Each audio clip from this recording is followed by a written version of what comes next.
नमस्कार. सागा क्रिएशन्स निर्मित द रोड टेकन करिअर पाथमध्ये आजच्या भागात आपलं स्वागत आहे. आज आपण भेटणार आहोत अंशुमन खुर्जेकर यांना. अंशुमन खुर्जेकर हे कॉर्पोरेट ट्रेनर आहेत, इंटरपर्सनल कम्युनिकेशन आणि लाईफ स्किल ट्रेनर आहेत. याच्याबरोबरच त्यांनी 2 पुस्तकं लिहिलेली आहेत. आज ते आपल्याबरोबर वाचनकला म्हणजेच रीडिंग स्किल, त्याचं महत्त्व, ते रीडिंग स्किल कसं डेव्हलप करायचं, रीडिंग स्किल स्वतः वाचनकला कशी विकसित करायची आणि त्याचा वापर स्वतःच्या करिअरसाठी कसा करायचा याबद्दल बोलणार आहेत.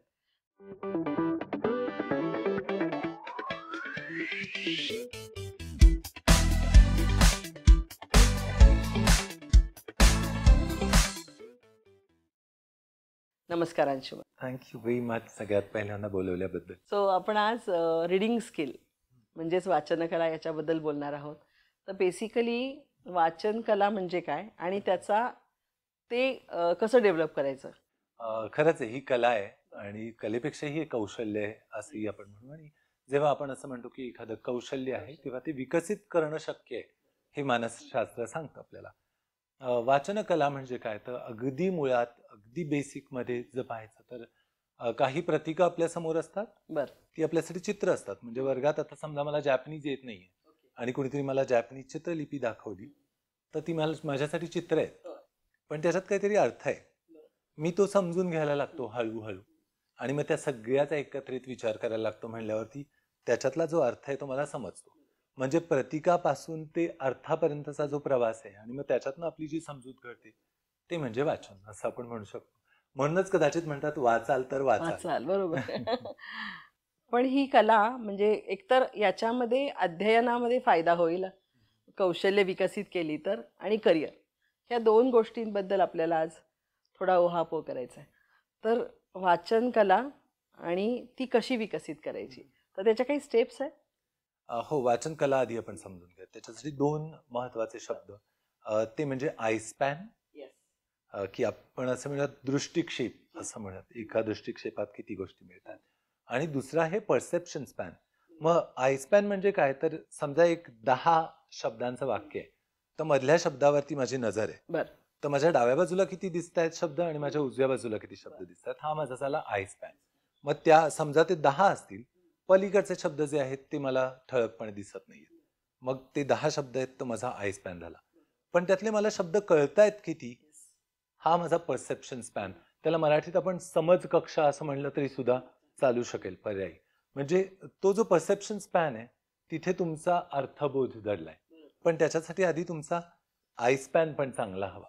जर आयस्पॅन तुमचा चांगला असेल तर तुमचं वाचन वेगाने होणार आहे आणि त्याच्यातनं जे काही तुम्हाला समजणार आहे तेही जास्ती असणार आहे. म्हणजे असं म्हणतात की साधारणपणे एका मिनिटाला 350 शब्द जर तुम्ही वाचू शकत असाल तर तुमचं आकलन खूप चांगलं असतं. हेच जर 230 असेल तर आकलनाची जी पातळी आहे ती थोडी कमी असेल, कारण मग तिथे एक आपण असं म्हणतो तारतम्य. तर ती जी सगळी तन्मयता तारतम्य आहे त्याच्यामुळे तुमचं आकलन वाढतंय. मग आयस्पॅन झाला, समजणाऱ्या गोष्टी वाढल्या, म्हणजे समज कक्षा रुंदावली की आपोआप तुमचं वाचन वाढणार आहे. तर ते खूप महत्वाचं आहे. पण वाचनाचं कौशल्य वाढवण्यासाठी आयस्पॅन कसा वाढवायचा, त्याचं काही टेक्निक आहे? त्याची टेक्निक्स आधी होती, आता त्या तंत्रांमध्ये खूप फरक झालाय. कारण पूर्वी आपण जेव्हा वाचत असू तेव्हा वाचन म्हणल्यावरती आपल्या समोर एक छापील किंवा चक्रमुद्रित अशा गोष्टी असतात. बरोबर. आता खूप वेगवेगळ्या प्रकारचे स्क्रीन्स आपल्या पुढे उपलब्ध झालेत. त्यामुळे एखाद्या छोट्या मोबाईलवरती वाचताना माझा आयस्पॅन वेगळा असणार आहे आणि मी एखादं प्रिंट वाचताना माझा आयस्पॅन वेगळा असेल. मग आत्ताच गेल्या आठवड्यात माझं एका ठिकाणी तुम्ही जसं ओळख करून दिली, ट्रेनिंग चालू होतं आणि त्यांच्याकडे एक 20 बाय 20 फुटांचा एक मोठा स्क्रीन त्यांनी वर्गासाठी तयार केलेला आहे आणि तो वाचताना खूप मोठी एक तारेवरची कसरत चालली होती. कारण आपण कधीच एवढ्या मोठ्या स्क्रीनवरती काही वाचत नाही. तर समोर बसलेल्या मुलांना तो प्रश्न पडला होता आता की हे कसं वाचतं, म्हणजे एवढा मोठा झाला आपला आयस्पॅन. पण असं मी नक्की सांगेन की या सगळ्या वेगवेगळ्या अगदी छोट्याशा स्क्रीन पासून मोठा स्क्रीन पर्यंत सराव जितका कराल वाचनाचा तेवढा तुमचा आयस्पॅन विकसित होत जाईल. तर सराव हाच म्हणजे पोहायला कसं येईल तर पाण्यात उतरल्यावरती, तसंच वाचनाचा पण आहे. जितकं वाचाल, जितकं जास्ती वाचाल तेवढा तुमचा आयस्पॅन पक्का होतो. आणि आयस्पॅन खरं तर मला वाटतंय जसं आपण मगाशी बोललो तसं परसेप्शन आणि आईस्पॅन हे hand in hand hand in hand आहे. कारण जसं समजत जाऊ तसा तो आईस्पॅन वाढायचा प्रयत्न आईस्पॅन आपोआप वाढेल नाही का. कारण मला असं वाटते की काही वेळेला दॅट हॅम्पर्स रीडिंग, की आपण बॅक फोर्थ मागे पुढे करत गेलो तर थोडंसं त्याच्यावर परिणाम होतो वाचनावर आणि परसेप्शनवर. म्हणून असं म्हणतात की तुम्हाला जर समज कक्षा रुंदावायची असेल तर तुमची शब्दसंपत्ती चांगली व्हायला हवी. कारण काय थांबवणार आहे तुम्हाला? अडथळा कोणाचा आहे? तर शब्दांचा. कारण वाचन म्हणजे सगळ्या शब्दांचा प्रवास आहे. तर शब्द जर तुम्हाला समजले नाही तर मग ते व्हेइकल थांबलं तिथेच, ते जॅम झालं. म्हणून जितके शब्द जास्ती तितकी तुमची समज कक्षा रुंदावेल आणि वाचनही वाढेल. मग त्याच्या आईस्पॅन आपण बघितलं, आईस्पॅन वाढवायचं आणि त्याच्यासाठी शब्द संग्रह म्हणजे व्होकॅब्युलरी आपली चांगली केली पाहिजे. पण परत तो प्रश्न रिडिंगकडेच येतो. किंवा मग ऐकलं पण पाहिजे खूप. भरपूर ऐकलं पाहिजे. आपण भाषेचा प्रवास किंवा भाषेचं शिक्षण जे आहे तेच मुळात आधी श्रवणाने होतं. श्रवणानंतर नंतर भाषण येतं, भाषणानंतर वाचन, त्याच्यानंतर लेखन येतं. त्यामुळे सुरुवात तुमची भाषा शिक्षणाची मुळातच आधी श्रवणाने व्हायला पाहिजे. म्हणजे म्हणूनच पहिली भाषा किंवा मातृभाषा आणि तिसरी भाषा किंवा दुसरी भाषा याच्यामध्ये फरक तो तेवढ्यामुळेच असतो. कारण एक आपण ग्रहण करतो बरोबर. आणि दुसरी भाषा शिकतो आपण. त्यामुळेच तो आपल्या प्रोफिशियन्सी मधला किंवा कौशल्यातला जो फरक आहे. आणि आपण जे आत्ता वाचनाबद्दल बोलतोय ते अशा भाषांबद्दल बोलतोय जिथे आपण डावीकडून उजवीकडे वाचत जातो. बरोबर. म्हणजे आपण जे आईस्पॅन बद्दल बोललो तेव्हा एखाद्या शब्दावरती जेव्हा माझी नजर असते तेव्हा त्याच्या मागचे 3-4 शब्दच मला दिसतात आणि पुढचे साधारण 10-15 असे दिसू शकतात एक चांगल्या आईस्पॅन मध्ये. मग याचा अर्थ काय? तर मी डावीकडनं उजवीकडे वाचतोय. त्यामुळे आता आपण जे वाचनाबद्दल बोलतोय ते फक्त अल्फाबेटिक भाषांबद्दल जिथे आपण डावीकडून उजवीकडे वाचतो. जपानी सारखी भाषा वरून आपण खाली वाचतो. अरबी सारखी भाषा असते ती उजवीकडून डावीकडे वाचतो. तर आता आपण जे बोलतोय वाचन कौशल्य ते फक्त अशा भाषांसाठी ज्या अल्फाबेटिक आहेत आणि ज्या डावीकडून उजवीकडे वाचल्या जातात. मग आईस्पॅन वाढवला, परसेप्शन वाढवलं, पण आपल्याला फास्ट रिडिंग करायचंय तर त्याची काही टेक्निक्स आहेत? फास्ट रिडिंग म्हणजे भरपूर वाचा, शब्दसंपत्ती वाढेल. म्हणजे तुम्हाला आता प्रत्येक वेळेस ग्लाइड करायला शब्द आहेत, तुम्हाला माहिती आहेत ते सगळे शब्द, त्यामुळे तुम्ही पटपट वाचू शकणार आहात. आणि त्याच्यातूनही पुढे जायचं तर मग बऱ्याचशा वेगवेगळ्या मेथड्स आहेत की तुम्हाला आता तुम्ही समजा अकॅडमिक कुठल्या तरी गोष्टीसाठी वाचताय, आपण त्याच्याबद्दल आधी थोडं बोल. तर मग त्या अकॅडमिक गोष्टीसाठी किंवा शिक्षणाच्या दृष्टीने, संशोधनाच्या दृष्टीने जेव्हा तुम्ही वाचता तेव्हा तुम्हाला सर्वेइंग करायला लागतं किंवा स्कॅनिंग करायला लागतं, स्किमिंग करायला लागतं. तर या 3 गोष्टींबद्दल आपण थोडंसं आधी पाहूयात. तर सर्वेइंग म्हणजे काय? सर्वेक्षण आपण करतो की पटपट लेबल्स वाचली, सगळे महत्वाचे शब्द, टायटल वाचलं, शीर्षक वाचलं किंवा मथळे महत्वाचे वाचले, महत्वाचे जे शब्द वाटले ते, आणि मग एक साकल्याने आपल्याला समजतं की बाबा काय याच्यामध्ये आहे. असं साधारण एक गोषवारा आयडिया येते आपल्याला, एक थोडी आयडिया येते. मला वाटतं ते टायटल पासूनच सुरू होतं. टायटल पासूनच सुरू होतं, शीर्षकातनच बऱ्याचशा गोष्टी उलगडतात आणि मग आपण पुढे जातो. मग मुद्दे, काही ठिकाणी मुद्दे सुचलेलं असतं, मग तिथे अजून काहीतरी एखादा पॉइंट दिलेला असेल, ठळक अक्षरात दिलेलं असेल तर तेही आपण वाचतो. ते सगळं सर्वेक्षण झालं. मग पुढे आपण स्किमिंग मध्ये येतो. मग स्किमिंग मध्ये असं म्हणतात की पहिलं वाक्य वाचा परिच्छेदाचं आणि शेवटचं वाक्य वाचा. असं वाचत गेला तर तुम्हाला साधारण एक कल्पना येते की याच्यात काय असलं पाहिजे. आणि मग आपण स्कॅनिंग कडे येतो की जिथे आपण पहिलं वाक्य, शेवटचं वाक्य आणि महत्वाचे जे कळीचे शब्द आहेत किंवा कीवर्ड, आज सगळ्यांना सगळीकडे इंटरनेटवरती सुद्धा लोक कीवर्ड वापरतात, तर ते कीवर्डही वाचले की मग तुम्हाला कळतं की अरे आपल्याला जे हवंय ते नेमकं आपल्याला कुठल्या परिच्छेदात मिळणार आहे. आणि मग त्याप्रमाणे ती वाचन, मला वाटतं त्यामुळे थोडंसं वाचनाचा वेग वाढेल. त्यामुळे वाचनाचा वेग वाढेल आणि परसेप्शन पण वाढत जातं. परसेप्शन वाढणार आपोआपच वाढत जातं. कारण ह्या 3 स्टेप्स फार महत्वाच्या आहेत वाचनात. ही सगळी अशी साखळी आहे. बरोबर, एक्झॅक्टली. आणि मग स्कीमिंग, सर्वेइंग झालं, स्कीमिंग झालं आणि स्कॅनिंग झालं. त्याच्यानंतर मग पुढचे सगळ्या गोष्टी म्हणजे इन्फरन्स साठी जेव्हा आपण, ते फार महत्वाचं आहे, तो खूप महत्वाचा असतो. म्हणजे आज बऱ्याच ठिकाणी मुलाखत जेव्हा घेतली जाते मोठ्या कंपन्यांमध्ये, वेगवेगळ्या फेऱ्यांमध्ये ही मुलाखत घेतली जाते.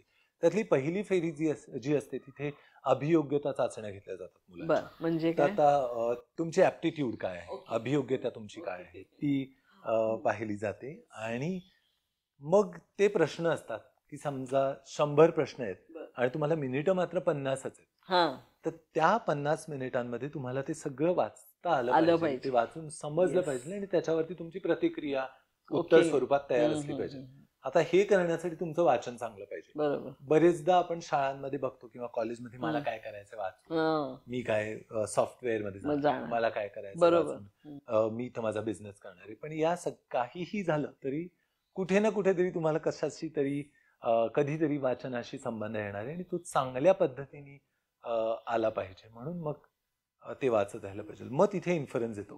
कारण बरेचसे प्रश्न असेच असतात की तुम्हाला अगदी गोंधळून टाकणारे प्रश्न असतात. Yes. मग जर तेव्हा तुमचं वाचन चांगलं असेल तर तुम्हाला कळतं अरे हा कळीचा मुद्दा आहे. ते बीटिंग अराउंड द बुश तुम्ही आपोआप फिल्टर आउट करायला शिकता आणि महत्वाचा आणि त्यातलं रिडिंग बिटवीन द लाईन्स पण लक्षात यायला लागतं मग. रीडिंग बिटवीन द कारण लाईन्स इन्फरन्स ही फार मोठी कला आहे खरं तर. इन्फरन्स म्हणजे मराठीमध्ये काय म्हणूयात आपण कयास बांधणं कयास किंवा बांधणं, निष्कर्षाप्रती येणं परत असंही येणं. म्हणू शकतो. कारण Conclusion. मला वाटतं टायटल वाचलं, हम्म. थोडंसं सर्वेइंग केलं, स्कीमिंग आणि स्कॅनिंग केलं की आपल्याला अंदाज यायला लागतो तो की म्हणजे तो इन्फरन्स पर्यंत पोहोचणं सोपं जातं. अगदीच. कारण तुम्हाला मुख्य काही मुद्दे माहिती आहेत की अगदीच कोरीपाटी नाही. त्यामुळे तुम्ही त्याच्या पुढे जाऊन ते जेव्हा नीट वाचता सगळं जे काही आहे ते, मग तिथे तुम्हाला सगळं वाचायला लागेल, एक अनेक शब्द वाचायचा आहे आणि मग त्याच्यातनं त्याचा हेतू काय आहे ते तुम्हाला लक्षात येईल. कारण आता जर का आपण जे बोललो ना की कॉर्पोरेट ट्रेनिंगमध्ये किंवा कॉर्पोरेट इंटरव्ह्यूमध्ये हे फार महत्वाचं आहे इन्फरन्स. ऍब्सोल्युटली. आपण असं म्हणतो ना रीडिंग द रूम किंवा रीडिंग पीपल, Yes. ते पण वाचनाशीच कुठेतरी संबंधित आहे. कारण तिथे परसेप्शनचा भाग आहे. विषय येतो. ओके. कारण तिथे आहे ना reading, you read the room before you start असं आपण म्हणतो. ते पण रीडिंगच आहे, तो पण इन्फ्लुएन्सच आहे कुठेतरी एका पद्धतीचा की तुम्ही एक बांधणी करताय की काय नेमकं आहे समोरच्या खोलीत, काय आहे नेमकं काय. आपण परत थोडंसं ना अध्ययनाशी रिलेटेड वाचनाकडे येऊया आणि परत मग या गोष्टीकडे जाऊया.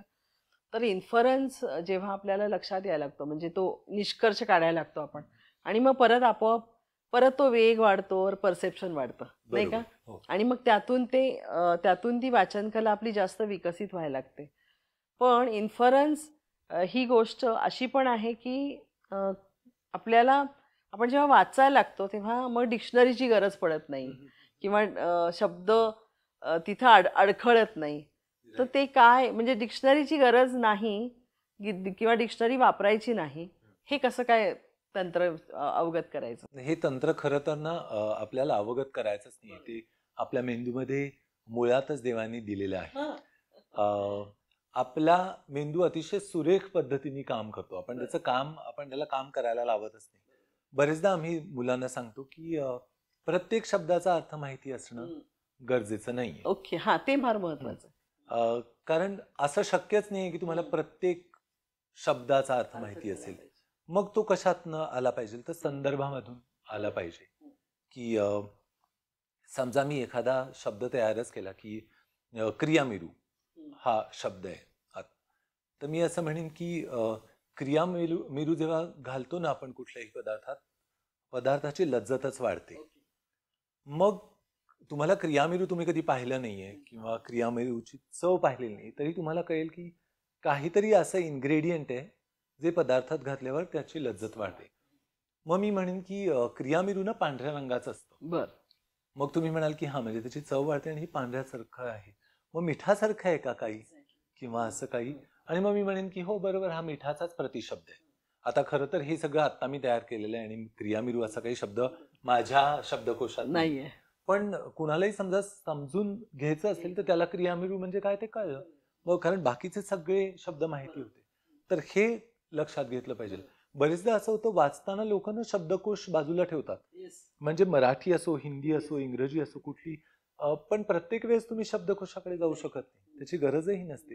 त्यापेक्षा त्या हिंदोळ्यावरती छान झुलायला शिका, आपोआप त्या शब्दांचा अर्थ तुम्हाला उलगडत जाईल. उलगडत जाईल.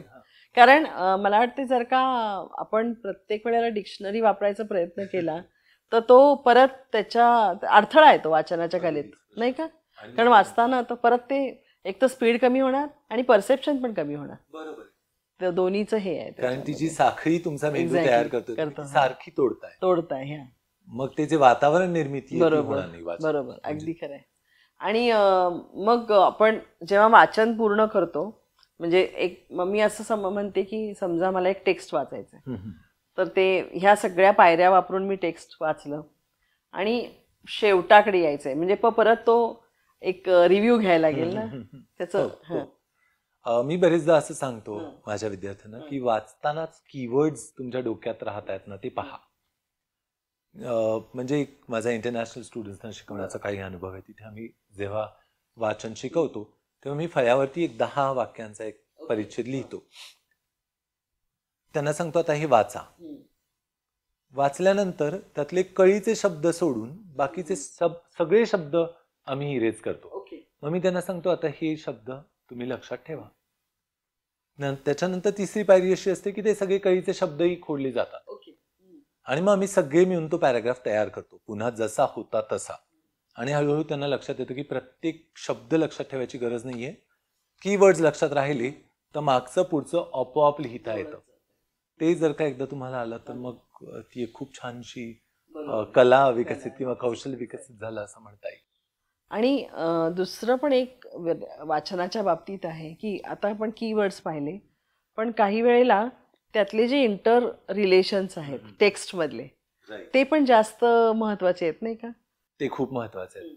कारण विशेषतः जे साहित्य शिकतात किंवा जे विज्ञान शिकतात त्यांना तो अर्थ लावणं खूप गरजेचं आहे. कारण कुठेतरी ते सगळं क्रिसक्रॉस असं आहे तर मग त्याच्यासाठी ते गरजेचं आहे. मग ते वाचताना तुम्हाला प्रत्येक क्षणी ते ना लाईट पेटला पाहिजे. अरे हे मागचं होतं किंवा हे काय कशासाठी म्हणत होते. तर या गोष्टी लक्षात येणं गरजेचं आहे. आणि ते शिक्षकांनी मला वाटतं काही वेळेस ना दाखवायला लागतं की हे बघा इथे असं का आहे. तर मागच्या भागात आपण काय वाचलं होतं हळूहळू आपण ते संबंध जोडायला शिकतो. आणि हे जेव्हा आपण संबंध जोडायला लागतो ना तेव्हा मला वाटतं हे लक्षात येईल की जसं कीवर्ड्स म्हणालो तसे काही की पॉइंट्स असतात तर ते की पॉइंट्स पण लक्षात ठेवणं म्हणजे लक्षात ठेवण्या परीक्षेच्या दृष्टीनं किंवा एकूणच अभ्यासाच्या दृष्टीनं हे जास्त गरजेचं आहे. मी अभ्यासाच्या दृष्टीने जास्त म्हणेन. बरोबर बोलला. एक्झॅक्टली. तर ते जास्त गरजेचं आहे.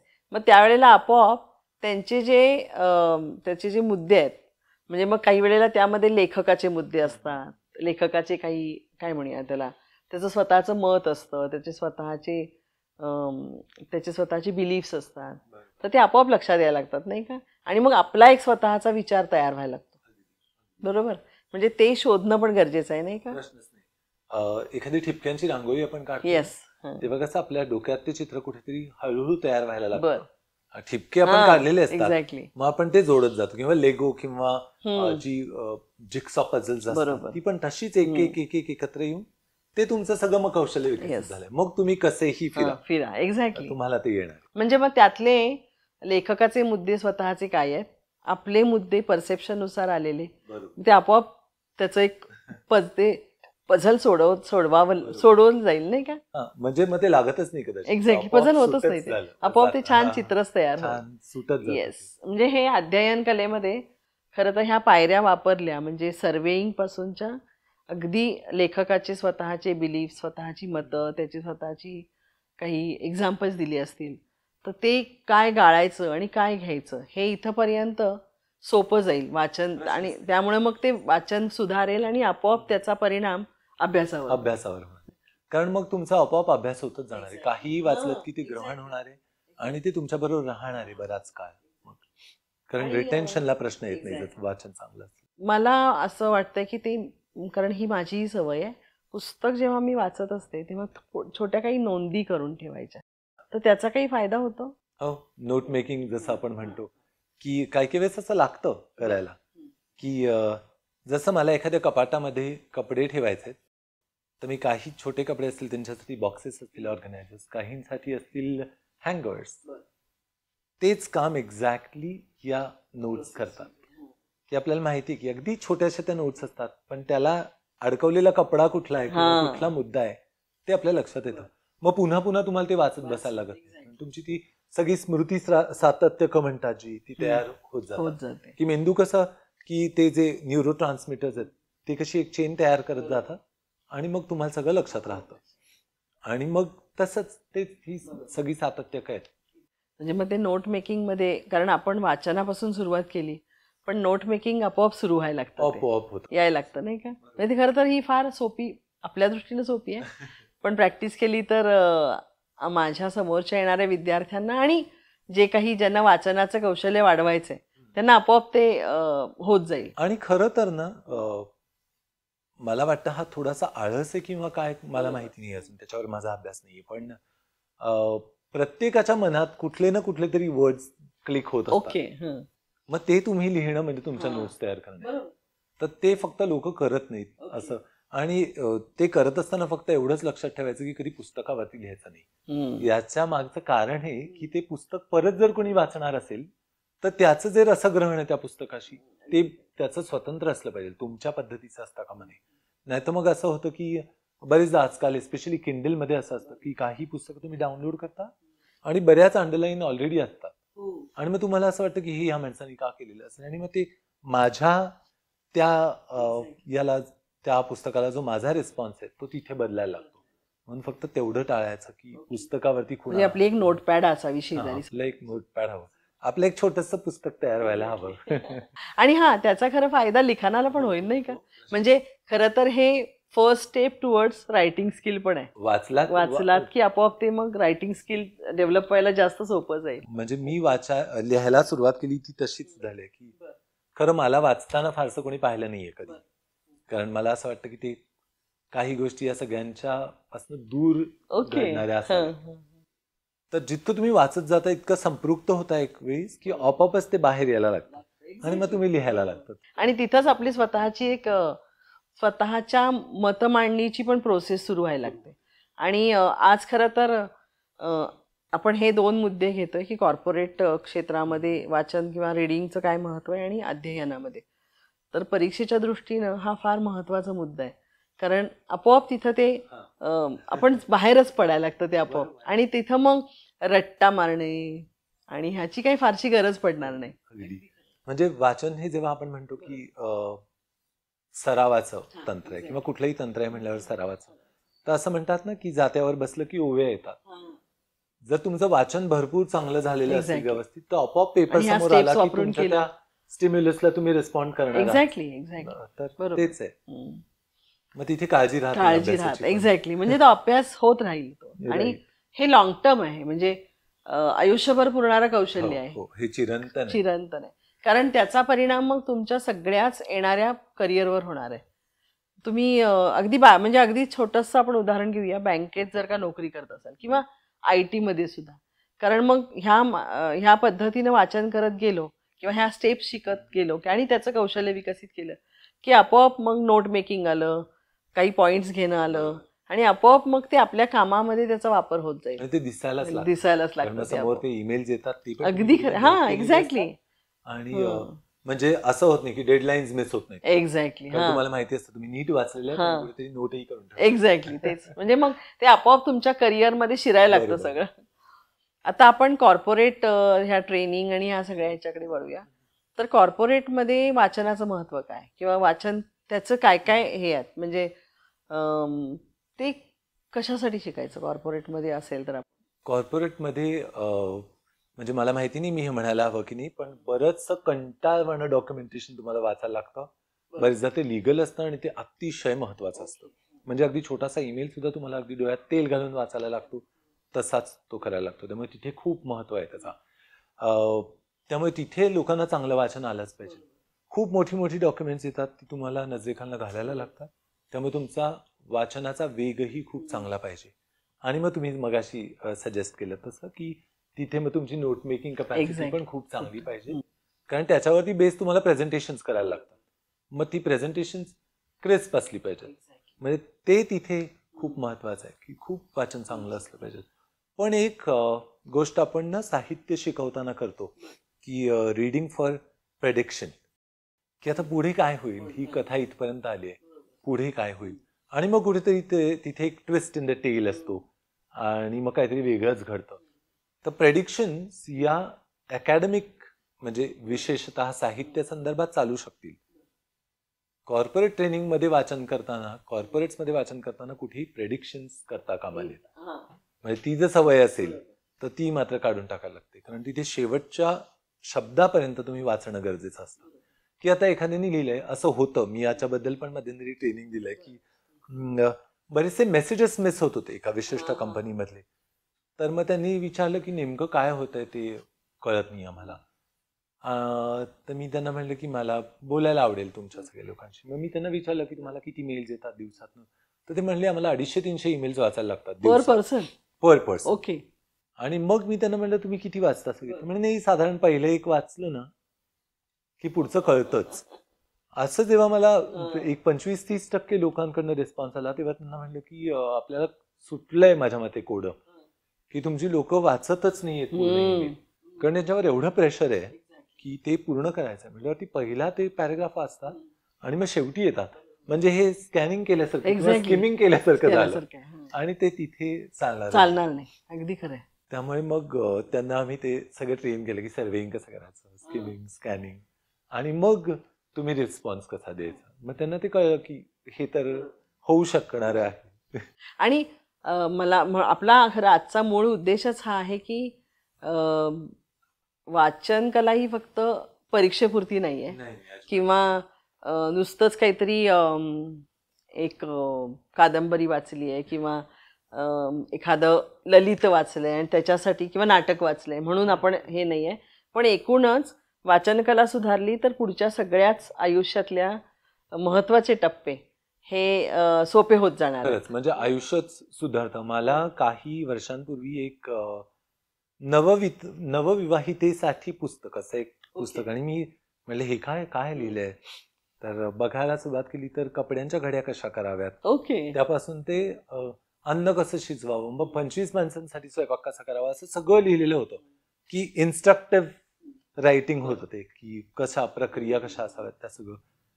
त्याच्यातनं मी बऱ्याचशा गोष्टी शिकलो की हा हे असं करता येईल. तिथपासनं अध्यात्मापर्यंत सगळ्याच गोष्टी तुम्हाला वाचन शिकवू शकतो. त्यामुळे वाचन एकदा आलं की तुमचं बहुआयामी व्हायला लागतं, असं नक्कीच वाटतं मला. पण आता कॉर्पोरेट म्हणजे मगाशी आपण आता ईमेल बद्दल बोललो, ईमेल वाचन करणं किंवा रिपोर्ट्स वाचायला किंवा मग त्याच्यावर प्रेझेंटेशन आलं, म्हणजे हे सगळंच निगडीत आहे. म्हणजे असं नाही आहे की मी 12वी सायन्सचा अभ्यास केला आणि म्हणून हातचे हे स्किमिंग, स्किपिंग आणि स्कॅनिंग ह्या सगळ्या गोष्टी शिकलो आणि मग तिथं सोडून दिलं. तर तसं नाही, ते खरं तर त्याचा संबंध अगदी दूरपर्यंत आहे. तर ते कसं आहे, तुम्ही आत्ताच प्रेझेंटेशन बद्दल बोलला. बऱ्याचशा प्राध्यापकांपासून ते कॉर्पोरेट्स पर्यंत तुम्ही बरीच अशी लोक पाहिली असतील की जे एका स्लाइडवरती अख्खं पुस्तक छापतात आणि ते मग समोरच्यांनी वाचायचं तेही वाचतात, पण त्यांनी अर्थपूर्ण असं काहीच संवाद तिथे होत नाही. एखाद्याचं वाचन चांगलं असेल तर त्याच्या स्लाइड्स तुम्हाला वेगळ्या दिसतात, कारण त्याला माहिती की महत्वाचे कळीचे मुद्दे आपल्याला फक्त स्लाइड्सवरती लिहायचे, बाकी सगळं मी सांगीनच. म्हणजे मग त्यांची प्रेझेंटेशन्सही चांगली होतात. वाचन चांगलं म्हणून तुम्ही नोट मेकिंग चांगलं करू शकलात, नोट मेकिंग चांगलं म्हणून तुमचं प्रेझेंटेशन चांगलं होतंय. स्लाइड्स थोडासा मदत घेऊन कोणाची तरी तुम्ही ते प्रेझेंट खूप चांगल्या पद्धतीने करू शकता. प्रेझेंटेशन चांगलं झालं याचा अर्थ तुम्ही 4 लोकांच्या नजरेत भरता आहे, जे खूप महत्वाचं आहे कॉर्पोरेटमध्ये, आणि मग साहजिकच तुमचं अप्रेझल चांगलं होतं. म्हणजे वाचन जर चांगलं असेल तर तुमचं अप्रेझल पण खूप चांगलं होऊ शकतं. आणि मला आता एकदम लक्षात आलं, नुसतंच प्रेझेंटेशन आणि हे नाही, पण एकूणच आपण अलर्ट राहायला शिकतो. कारण नोट मेकिंगमध्ये काही समजा एखादी मीटिंग आहे तर ती नोंद करून ठेवली, ती कुठे आहे त्याचं नोंद करून ठेवली, तर ह्याचा अलर्टनेस जास्त वाढतं. आणि त्यामुळे तुम्ही कुठल्याही क्षेत्रात काम करा पण ते आपोआप तुमच्या अंगी भिनायला लागतं, नाही का. म्हणजे सुरुवात आपण जिथे केली तिथे आपण जे आय स्पॅन बद्दल बोललो किंवा परसेप्शन स्पॅन बद्दल बोललो, तर परसेप्शन हे फक्त शब्दांचंच एक आता नाही, आपण एखाद्या ठिकाणी कसं बोलणार आहोत ही पण समज तुम्हाला येते वाचनामुळे. तुम्हाला लक्षात येतं की कुठे काय बोलायचंय. म्हणजे फक्त वाचनाच्या समज कक्षा नाही, तर एकूणातच समाजात वावरताना ज्या समज कक्षा आहेत त्या सुद्धा वाचनामुळे रुंदावतात. त्यामुळे तुम्ही कुठेतरी अप्रस्तुत काही बोलून जात नाही किंवा जिथे जे पाहिजे तसंच बोलता, हे पण वाचनामुळे शक्य होतं. आणि मला वाटतं एकूणच तो इंटरपर्सनल रिलेशनचा भाग येतो परत वाचनामुळे. कारण वाचन, मला असं वाटतं वाचन हे ना स्वतःशी संवाद साधायला मदत करतं. त्यामुळे ती सुरुवात आहे. आपण बरंच बोलतो इंटरपर्सनल स्किल बद्दल, पण इंट्रापर्सनल स्किल बद्दल लोक बोलतानाच दिसत नाही. तुमच्या आत काय संवाद चाललाय, म्हणजे मी समजा हॅरी पॉटर वाचतोय आणि तुम्ही हॅरी पॉटर वाचताय, आपल्या सगळ्यांचं जे कथानक आहे ते वेगवेगळ्या ठिकाणी वेगवेगळ्या प्रकारे घडतंय. मूळ सगळीकडे सारखं आहे, पण माझी समजकक्षा, तुमची समजकक्षा किंवा माझं जे काही व्हिज्युअल करणं आहे किंवा तुमचं वेगळं असेल, तर याच्यामुळे आपण आतनं इतके समृद्ध होतो की वाचनामुळे तुम्हाला स्वतःशी खूप छान संवाद. म्हणूनच लोक ते म्हणतात ना, let me take my feet up and now sit reading for long. ते तसं आहे की तुम्ही कुठेतरी आत जाता, तर ते खूप समृद्ध करणार. आणि एकूणच त्यामुळे म्हणजे हा आजचा आपला हेतू खरं तर मला वाटते सफल होतोय की वाचनाचं कौशल्य वाढवलं तर ते आयुष्यभर पुरणारं एक कौशल्य आहे आणि ज्याचा परिणाम एकूणच आपलं आयुष्य समृद्ध करणं, आपल्या करिअरच्या कक्षा रुंदावणं आणि त्याच्या अगोदरची पहिली स्टेप म्हणजे अभ्यास करण्याची कौशल्य वाढवणं. कारण आपोआपच ती मग हे होत जाईल नाही का. तिथे एकदा आलं ना की आडात असलं की पोहऱ्यात येईल. तसंच आहे. शाळेत जर एकदा लक्ष दिलं गेलं आणि शिक्षकही करतात, पालकांनीही घरात केलं की मग आपोआप येणार आहे मुलांना. एकूणच तुमचा अनुभव म्हणजे हा कॉर्पोरेट ट्रेनिंग म्हणून तर तो कसा आहे या वाचनासंदर्भात आणि इंटरपर्सनल ट्रेनिंग किंवा या संदर्भात कसं आहे कम्युनिकेशन स्किल्स? माझा अनुभव, मी स्वतःला ना खूप नशीबवान समजतो, कारण माझे अनुभव खूप चांगले आहेत. म्हणजे त्यांच्याकडे जेव्हा मी शिकवायला जातो तेव्हा खूप काही परत घेऊन येतो बरोबर. तर अगदी 20 वर्षाची मुलं ते 65 वर्षापर्यंत एवढा मोठा एक एज ग्रुप असतो, पण सगळे तितकेच कमिटेड असतात. सगळ्यांना पुढे जायचं असतं, सगळ्यांना नवीन काहीतरी शिकायचं असतं. त्यांना फक्त एवढं समजावून सांगायला लागतं पहिल्यांदा की हे तुम्हाला गरजेचं आहे. एकदा ती गरज समजली की मग तो सज्जतेचा जो नियम आहे तो तिथे लागू व्हायला लागतो की हा we are ready for it. मग सज्ज झाले आणि मग तुम्ही शिकता आणि मग सरावाचा नियम लागू होतो की मग आता तुम्हाला समजलंय का हवंय, समजवायचं, शिकवायचं आणि मग जे समजलंय ते आता सराव करा. आणि ते त्या लूपमध्ये राहतात. म्हणजे लिंक्डइन वरती माझ्याशी अनेक माझे पूर्वीचे कॉर्पोरेट ट्रेनिंग जे आहेत ते कंटिन्युअसली टचमध्ये असतात की हे आत्ता असं झालंय तर याच्यावरती कसं करू शकू. तर खूप खूप कौतुकास्पद आहे की 12-12 तास ही लोक नोकऱ्या करतात. फक्त विकेंडला त्यांना वेळ असतो, पण तरी सुद्धा नवीन नवीन कौशल्य आत्मसात करतात. मला हेच जाणवलं आता हे चॅलेंज आहे खरं 12 तास नोकरी आणि मग त्यासाठी ही कौशल्य विकसित केली तर त्याचा जरूर फायदा होईल, कारण ते स्ट्रेन्युअस होणार नाही. आणि मग कसं होतं बऱ्याच लोकांचं, म्हणजे मी ज्यांना शिकवायला जातो तिथे होतं की सगळे स्क्रीन समोर असतात. मग त्यांना जेव्हा वाचन जवळ यायला लागतं ना तेव्हा त्यांना त्या स्क्रीन पासून थोडा आराम मिळतो. म्हणजे डोळ्यांना पण काहीतरी सुखद असतं की सारखा तो लाईट डोळ्यात नाही. मग ते पण एक खूप छान एक छोटासा ब्रेक असतो. आणि मी तेच म्हणणार होते की आपण जे म्हणतोय की स्कीमिंग, स्कॅनिंग आणि इन्फरन्स किंवा त्यातला जो प्रत्येक वेळेला शब्द किंवा शब्दसंग्रह किंवा डिक्शनरी बरोबर न वापरण्याचा जो सल्ला आहे तर त्याचा फायदा खरं तर जास्त होईल इथं. कारण स्क्रीनवर तुम्हाला सतत वाचायचं आहे, पण हे टेक्निक जर का आत्मसात केले तर आपोआप तो स्क्रीन टाइम कमी होईल नाही का. आणि त्याचा फायदा जास्त येतो. प्रश्नच नाही, कारण तुम्ही जर पटपट तुमचा स्क्रीन एक्झॅक्टली करू शकला तुम्हाला एक ब्रीदर मिळेल. अगदी खरं आहे. आणि प्रत्येक वेळेला, कारण माझ्या बाबतीत चूक आहे ती माझी, कारण मी मीटिंगचं हे नोटीस वाचली की मला परत मागे जायला लागतं, पुढे यायला लागतं. म्हणजे टायमिंग आता नोंद नाही करून ठेवली तर, पण ते आता I will learn from you. आणि ह्या गोष्टींचा फायदा जरूर होईल त्याचा. वाचन खूप गरजेचं. नवीन करिअर्स सगळी आली आहेत आता वाचनामध्ये. ती केवढी मोठी करिअर्स आहेत ती. साधारण मला आठवतं लहानपणी सकाळ यायचा आणि मग मोठी माणसं आम्हाला सगळ्यांना सांगायचं हा मोठ्याने वाच बरं तो पेपर, म्हणजे मी कामात आहे तू मला वाचून दाखव. आम्ही म्हणायचो हे का सारखे सांगतात. नकळतपणे त्यांनी आमचं प्रकट वाचन सुधारलं. त्याचा वापर मग मला लक्षात आलं की आकाशवाणीत झाला. आणि आकाशवाणीत आम्हाला अमोंडीकर नावाच्या बाई होत्या, त्या तेव्हा वार्ता विभाग पाहायच्या. त्यांनी एक छोटीशी गोष्ट आम्हाला सांगितली होती की आपण पुण्यात काम करतो, एखादा जरी श आणि श याच्यात फरक पडला तर आपल्याला खूप फोन येणार आहेत, कारण लोक व्यवस्थित ऐकत आहेत. तर एक गोष्ट लक्षात ठेवायची, अक्षरं सगळी व्यवस्थित वाचली गेली पाहिजेत, शब्द नीट वाचले पाहिजेत, विरामचिन्ह वाचली गेली पाहिजे. आणि एक कायम लक्षात ठेवायचं की वाचताना जर तुम्हाला समजत असेल तर ते श्रोत्यांना समजणार आहे. वाचताना मलाच जर समजत नसेल तर मग ते श्रोते नाही समजू शकणार. तर ते एक मी कायम लक्षात ठेवलंय की तुम्ही वाचता आहात मोठ्याने, तेव्हा तुम्हाला जर समजत असेल तर ते लोकांना कळेल.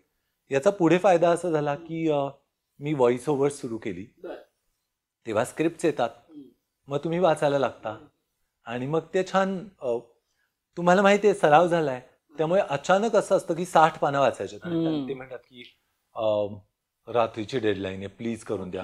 मग तिथे तुम्हाला प्रॅक्टिस करायला वेळच मिळेल असं नाहीये. एकदा तुम्ही नजरेखालनं स्किमिंग स्कॅनिंग कराल आणि मग ती पटपट पटपट तुम्ही वाचत जाता आणि ती खूप छान पद्धतीने वाचता. केवढी मोठी ऍप्स आज संपूर्ण जगात आहेत की जिथे त्यांना वाचक मिळत नाही. आज आपण मराठीत बोलतोय म्हणून मी सांगेन की मराठीत पुण्यासारख्या ठिकाणी मराठीत छान वाचू शकणाऱ्या माणसांची संख्या नगण्य आहे. तर मग याच्यातही जे भाषेचे विद्यार्थी त्यांनी करिअर, पण त्यात काय करिअर आहे? ऍपवर ऍप्सला लोक लागतात की चांगले वाचक आहात ना, मग आमच्याकडे या, आम्ही तुम्हाला तासाला. आणि त्याचे पैसे डोळे दिपवणारे असतात, कारण कलाकारांसारखं मानधन असतं, खूप चांगलं मानधन तिथे. म्हणजे स्टोरी टेलिंग सारख्या स्टोरी टेलिंग सारख्या किंवा कुठलेही जे भाषेची संबंधात ऍप्स आहेत ते सुद्धा. बरेचदा आपल्याला असं वाटतं की जाहिराती सुद्धा कुठेतरी वाचल्याच जातात, त्या काही ऍक्ट केल्या जात नाहीत, कोणतरी मागे वाचलं. पण त्यात it's a lucrative career, very lucrative. कारण एक तर तुम्ही ठरवू शकता की मला हे करायचं किंवा नाही. दुसरी गोष्ट, जेव्हा तुम्ही आर्टिस्ट म्हणून कुठेतरी जाता तेव्हा तुम्हाला खूप मान मिळतो, खूप प्रेम मिळतं, लोक खूप चांगली असतात. याचा एक खूप तुम्हाला ना, बरेचदा आपण असं ऐकतो ना की लोक कशी झाले जगातली. तुम्ही एक कलाकार असाल, या क्षेत्रात असाल, तर तुम्हाला लक्षात येईल की लोक खूप चांगली भेटतात. त्यामुळे तो एक पर्क असतो. आणि मग तुम्ही म्हणाल तसे हळूहळू तुमचे पैसे वाढत जातात. त्यामुळे एक आनंदाचं काम, नाव मिळवून देणारं काम आणि परत भरपूर पैसे. तर हे करिअर. आणि अजून कुठलं करिअर? काही वाचनाशी संबंधित आता मी मगाशी जसं म्हणलं की रिपोर्ट, प्रूफ रिडिंग पण ऑफकोर्स, प्रूफ रिडिंग किंवा ग्रॅमरली हे असतात, त्यांना पण ग्रॅमरली आत्ता आलं, पण तरी सुद्धा अजूनही लोक प्रूफ रिडिंग करून घेतात की मॅन्युअली त्यांना ते केलेलं हवं असतं. तशी सगळी करिअर्स आहेत.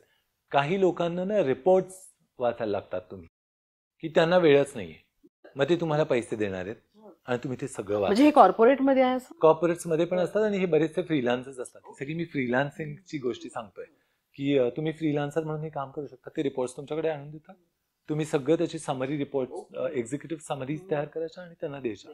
कारण काही वेळा ते पॉसिबलच नाही. बरोबर. आणि ते खूप मोठं असतं ना, खूप मोठे असतात, म्हणजे 200-200 पानं असतात आणि ते पण खूप छान पैसे द्यायला तयार असतात तुम्हाला. त्यामुळे हे खरं छान आहे. आणि तुमच्या घरात बसून तुम्ही छान तुमच्या बेडमध्ये बसला, छान कॉफी किंवा चहा आहे आणि तुमच्या छान नवीन वेगळी क्षेत्र ती तुम्हाला समजायला लागतात. एक्झॅक्टली. आणि मग याच्यातनं पुढे जाऊन तुम्ही लिहायला लागता की तुमचा अनुभव इतका समृद्ध होतो की हळूहळू तुम्ही लिहायला लागता. आपोआप ती, मला वाटतं, रायटिंग स्किल डेव्हलप होत जाते. अगदी. एकूणच खरं वाचनाचा फायदा म्हणजे खरं तर सुरुवात अध्यापनापासून किंवा अभ्यासापासून होते, पण अगदी लॉंग टर्म टिकणारा हे करिअर, हे म्हणजे स्किल आहे. आणि त्याचा फायदा तुम्ही जेवढा करून घ्याल तेवढा हे आहे, नवनवीन गोष्टी शिकू शकतो. मला वाटतं अगदी छोटंसं एकतर हे पण असं, म्हणजे आता जेव्हा लक्षात आलं की लहानपणी आपल्या घरातली मोठी माणसं आपल्याला वाचायला लावायची. आजकाल खरं तर असे खूप एकटे राहणारे वयस्कर आणि मंडळी आहेत, तर तिथं खरं हरकत नाही हे सुरू करायला आपल्या मुलांनी. हे नाही का?